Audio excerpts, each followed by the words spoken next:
ఇది మనకి general administration department నుంచి వచ్చింది, జిఏడి డిపార్ట్మెంట్ నుంచి. ఇక్కడ దీనిలో మనం గుర్తుపెట్టుకోవాల్సిన విషయం ఏంటంటే article 164 sub clause 1. So article 164 sub clause 1 of the constitution ప్రకారం, so the governor of Andhra Pradesh has been pleased to appointment Shri Nara Chandrababu Naidu to be the chief minister of Andhra Pradesh.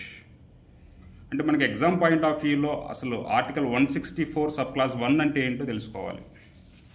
అలానే నెక్స్ట్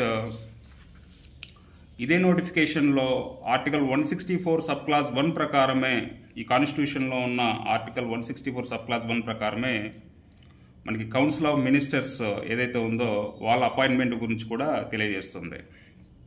రీసెంట్గా ఆంధ్రప్రదేశ్లో జరిగిన ఈ పరిణామం వల్ల మన ఎగ్జామ్ పాయింట్ ఆఫ్ వ్యూలో ఏం నేర్చుకోవాలనే అంశాన్ని ఇప్పుడు మనం చూద్దాం. ఇప్పుడు ఆర్టికల్ 164 సబ్ క్లాస్ 1 ఆర్టికల్ ఇదేం తెలియజేస్తుందంటే ముఖ్యమంత్రి గవర్నర్చే నియమించబడవలను. ఇది ఫస్ట్ మనం తెలియజేస్తుంది, ఇక్కడ మనం నేర్చుకోవాల్సిందే.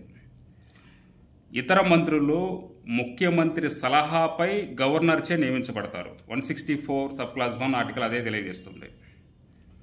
అలానే మంత్రులు గవర్నర్ యొక్క అనుగ్రహం ఉన్నంత వరకు పదవిలో ఉంటారు. అంటే ఆయన విశ్వాసం, గవర్నర్ విశ్వాసం ఉన్నంత వరకు మంత్రులు ఉంటారు.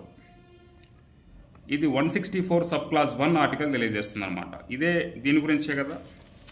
అలానే 164 సబ్ క్లాస్ 1 ఆర్టికల్లో ఇంకా మనం ఏం నేర్చుకోవచ్చు అంటే చూడండి ఒకసారి.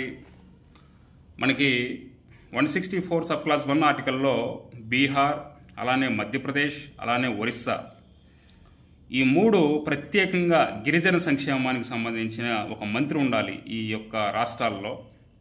అలానే వెనుకబడిన తరగతుల వారి సంక్షేమానికి సంబంధించిన బాధ్యతలను కూడా సదరు మంత్రికి అప్పగించాలి.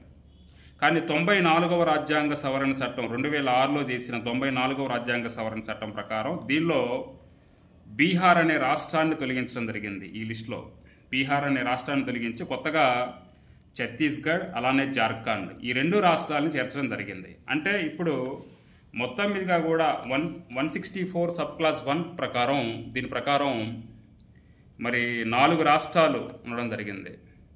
ఈ 4 రాష్ట్రాలు ఏంటంటే ఛత్తీస్గఢ్, జార్ఖండ్, అలానే మధ్యప్రదేశ్, ఒరిస్సా. గిరిజన సంక్షేమానికి ఒక మంత్రిని తప్పక నియమించాలని తెలియజేస్తున్న ఆర్టికల్ అన్నమాట. ఇది దీని గురించి మనం తెలుసుకోవాల్సిన విషయాలు. Thank you.